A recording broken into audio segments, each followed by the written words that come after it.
इस कहानी का आरंभ होता है प्राचीन ग्रंथों के एक ऐसे हिस्से से जहां नैरेटिव और हिस्टोरिकल इंटरप्रिटेशन के बीच एक सटल लेकिन बहुत गहरा टेंशन मौजूद है। ताटका वध का प्रसंग हमें मिलता है वाल्मीकि रामायण के बालकांड में, जिसे परंपरागत रूप से महर्षि वाल्मीकि द्वारा रचित माना जाता है। लेकिन जब मॉडर्न हिस्टोरियंस और टेक्सचुअल स्कॉलर्स इस घटना को देखते हैं तो वो इसे एक लिटरल हिस्टोरिकल इवेंट के रूप में नहीं बल्कि एक सिंबॉलिक नैरेटिव के रूप में समझते हैं, जो प्राचीन भारत के सामाजिक, राजनीतिक और धार्मिक स्ट्रक्चर को रिफ्लेक्ट करता है। इस नैरेटिव के बीच में हैं दो मुख्य व्यक्ति, रामा और विश्वामित्र। विश्वामित्र का कैरेक्टर वैदिक और लेटर संस्कृत लिटरेचर में एक ऐसे ऋषि के रूप में उभरता है जो राजनीतिक और स्पिरिचुअल पावर दोनों को समझता है। उनका संबंध प्राचीन वैदिक परंपराओं से भी जोड़ा जाता है, जिसका प्रमाण हमें ऋग्वेद जैसे ग्रंथों में मिलता है, जहां उनका नाम एक ऋषि के रूप में दर्ज है। ये कनेक्शन इस बात को दर्शाता है कि रामायण के कैरेक्टर्स को समझने के लिए हमें अलग-अलग टेक्सचुअल लेयर्स को एक साथ देखना पड़ता है। जब विश्वामित्र अयोध्या के राज दरबार में आते हैं और राजा दशरथ से रामा को अपने साथ ले जाने का अनुरोध करते हैं, तब ये सिर्फ एक गुरु शिष्य संबंध का आरंभ नहीं होता, बल्कि एक बड़े सोशियो पॉलिटिकल प्रोसेस का हिस्सा होता है। फॉरेस्ट रीजन्स, जिसे प्राचीन टेक्स्ट्स में अरण्य कहा गया है, उस समय के राज्यों के लिए एक कंटेस्टेड स्पेस थे, जहां सेटल्ड किंगडम्स और फॉरेस्ट ड्वेलिंग कम्युनिटीज के बीच इंटरैक्शन, कॉन्फ्लिक्ट और निगोसिएशन होता था।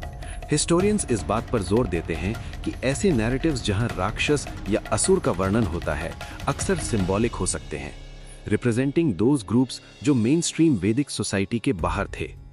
ताटका का कैरेक्टर इसी कॉन्टेक्स्ट में समझा जाता है। टेक्सचुअल डिस्क्रिप्शन में उन्हें एक वायलेंट राक्षसी के रूप में दिखाया गया है, लेकिन मॉडर्न एकेडमिक डिस्कोर्स, खास करके इंडोलॉजी और एंशिएंट इंडियन हिस्ट्री के स्कॉलर्स, ये सवाल उठाते हैं कि क्या ये डिपिक्शन एक नैरेटिव डिवाइस था? क्या ये एक ऐसे फॉरेस्ट कम्युनिटी का सिंबॉलिक रिप्रेजेंटेशन हो सकता है जो एक्सपैंडिंग अग्रेरियन स्टेट्स के लिए चैलेंज थी? ये इंटरप्रिटेशन हमें फोर्स करता है कि हम रामायण को सिर्फ एक धार्मिक ग्रंथ के रूप में नहीं, बल्कि एक लेयर्ड सोशियो पॉलिटिकल टेक्स्ट के रूप में देखें। जब रामा को विश्वामित्र के साथ फॉरेस्ट में ले जाया जाता है, तो ये एक ट्रांजिशन मोमेंट है, एक राजकुमार का पैलेस से निकलकर एक ऐसे स्पेस में प्रवेश करना जो अनसर्टेन, डेंजरस और पॉलिटिकली कंटेस्टेड है।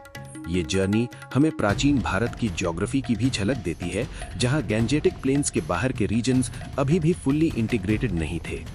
आर्कियोलॉजिकल और टेक्सचुअल स्टडीज ये सजेस्ट करते हैं कि इस समय एग्रीकल्चर एक्सपैंड हो रहा था और नए सेटलमेंट्स फॉरेस्ट एरियाज में एस्टैब्लिश किए जा रहे थे।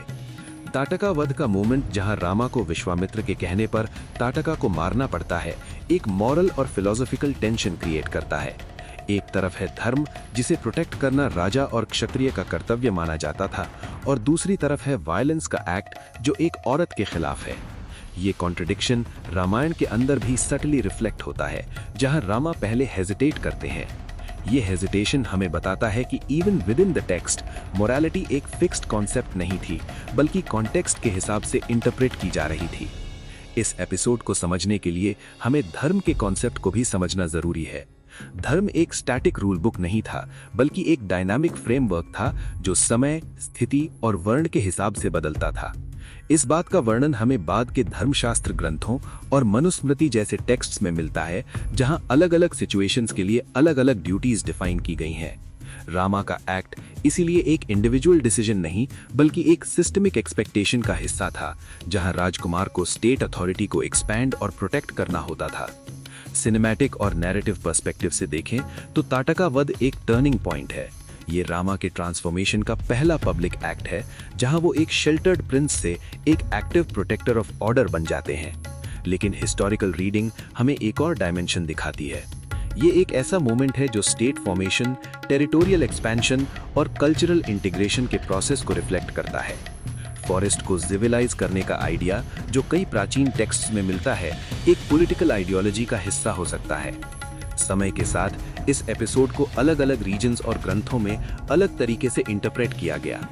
रामचरितमानस, जो तुलसीदास ने लिखा, इस नैरेटिव को और ज्यादा डिवोशनल टोन देता है, जहां रामा के एक्शंस को डिवाइन विल के रूप में प्रेजेंट किया जाता है। ये शिफ्ट हमें दिखाता है कि कैसे एक ही कहानी अलग समय में अलग मीनिंग्स ले लेती है, कभी पॉलिटिकल, कभी मॉरल और कभी प्योरली स्पिरिचुअल। आज के समय में ताटका वध का डिस्कशन सिर्फ एक माइथोलॉजिकल डिबेट नहीं रहा, ये एक ऐसा लेंस बन गया है जिसके through scholars gender roles, violence और पावर स्ट्रक्चर्स को एनालाइज करते हैं। एक फीमेल कैरेक्टर का डीमोनाइज होना और फिर उसका वायलेंट एलिमिनेशन, ये थीम्स आज के एकेडमिक डिस्कोर्स में क्रिटिकल एनालिसिस का सब्जेक्ट है। आखिर में ये कहानी हमें एक simple good versus evil narrative नहीं देती, ये हमें एक कॉम्प्लेक्स वर्ल्ड दिखाती है जहां धर्म, राजनीति और सामाजिक हायरार्की एक दूसरे से इंटरट्वाइंड है। ताटका वध को अगर हम सिर्फ एक हीरोइक एक्ट के रूप में देखेंगे तो हम उसके अंदर छिपे हुए डीपर हिस्टोरिकल और कल्चरल मीनिंग्स को मिस कर देंगे। लेकिन जब हम इसे एक लेयर्ड नैरेटिव के रूप में देखते हैं, ग्राउंडेड इन टेक्स्ट्स, ट्रेडिशंस और इंटरप्रिटेशंस, तब ये एक पावरफुल विंडो बन जाता है प्राचीन भारत के इवॉल्विंग पावर डायनामिक्स को समझने के लिए। तो दोस्तों, ये था आज का वीडियो। अगर आपको ये स्टोरी पसंद आई हो या आपने कुछ नया सीखा हो तो वीडियो को लाइक जरूर करें।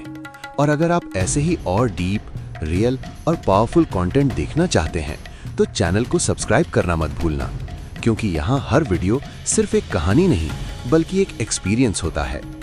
आपका सपोर्ट ही हमें मोटिवेट करता है और ऐसे ही और कंटेंट बनाने की एनर्जी देता है।